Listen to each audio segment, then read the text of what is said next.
Hi, this is History MD coming to you with the latest historical emergency, environmental history. Today, I want to talk to you about this book that I've been reading by the late historian J. Donald Hughes. What is environmental history? So, this is an introductory work of exactly 180 pages, first published in 2006. And this book was just such a page turner for me that I had to share it with you. And I plan to revisit it in its entirety in this video series. In this initial video, I would like to personally give you a reading of its first chapter entitled Defining Environmental History. So let's get right to it. What is environmental history? Environmental history seeks to understand humanity in relation to the rest of nature through time, because it recognizes that societies and individuals are interrelated with the environment. According to the American environmental historian Donald Worster, it is part of a revisionist effort to make history far more inclusive in its narratives.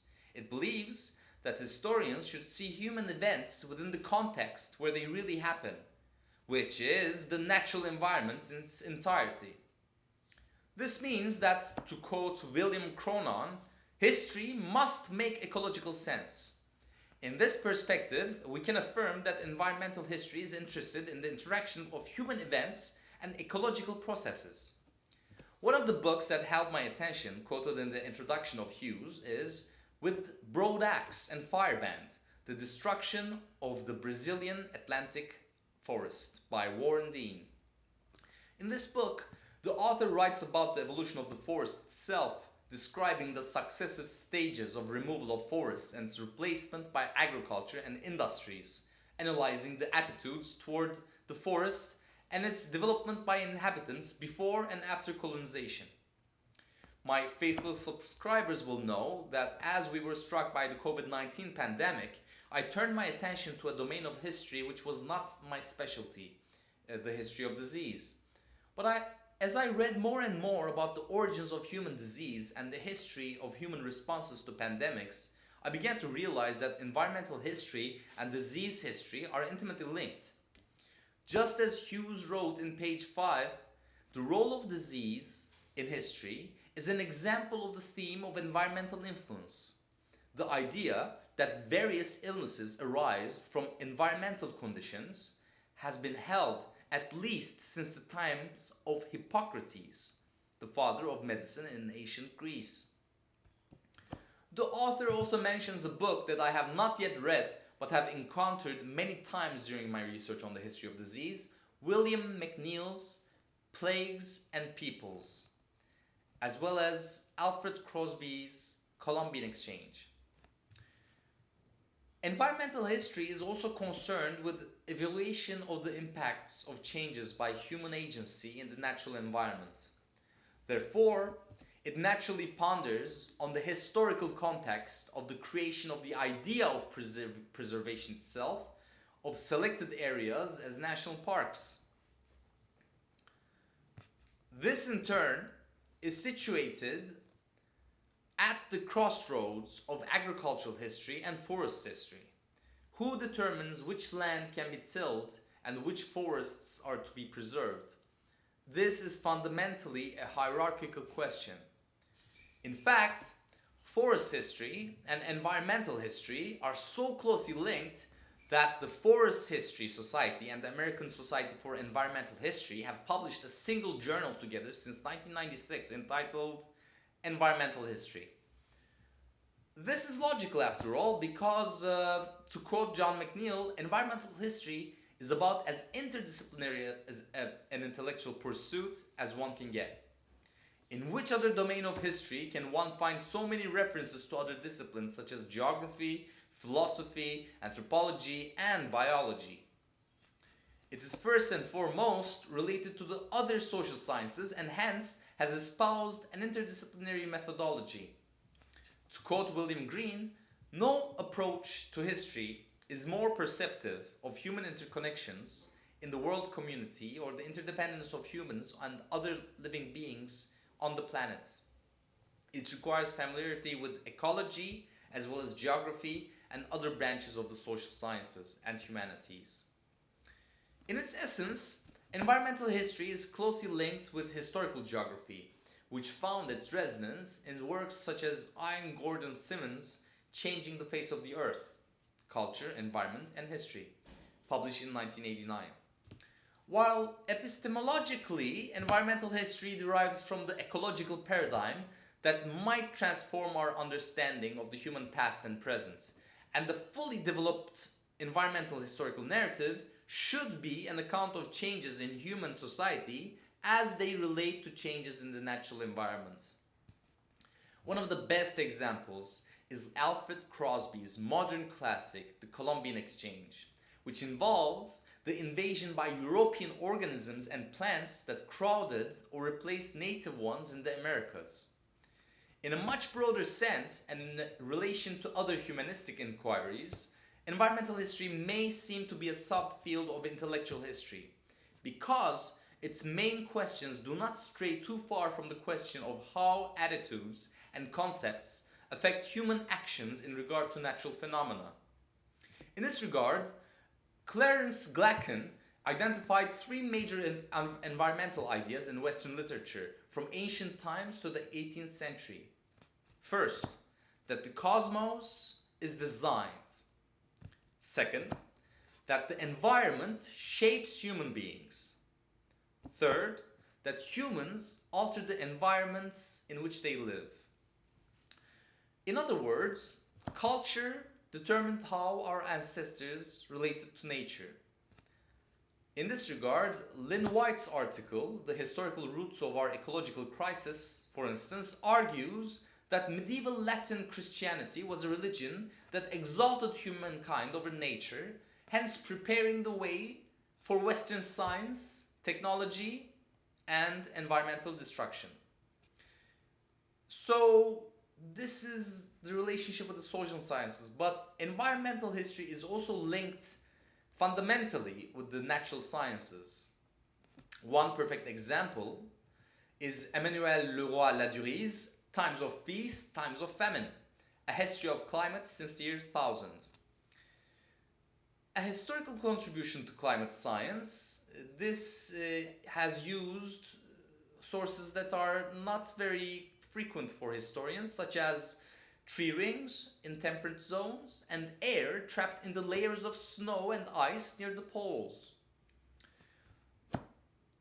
Other pioneers of climatic studies were Hubert Lamb and his colleagues at the Climate Research Institute, as well as Christian Pfizer and his associates in Switzerland. More recent studies, including those of Richard Groh, have engaged in lively speculations about the Pacific warming cycle called El Niño Southern Oscillation, which affects the activities of people at great distances and may have a role in historical events.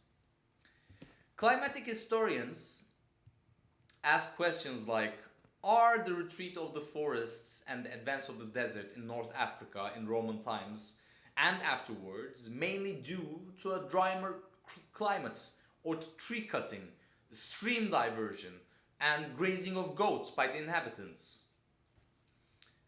Environmental history derived to an important extent from the recognition of some of the implications of ecological science on the understanding of the history of the human species.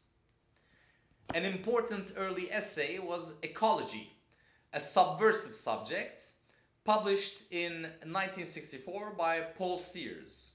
In this work, the author pointed out that the view of nature derived from ecological studies called into question some of the cultural and economic premises widely accepted by Western societies.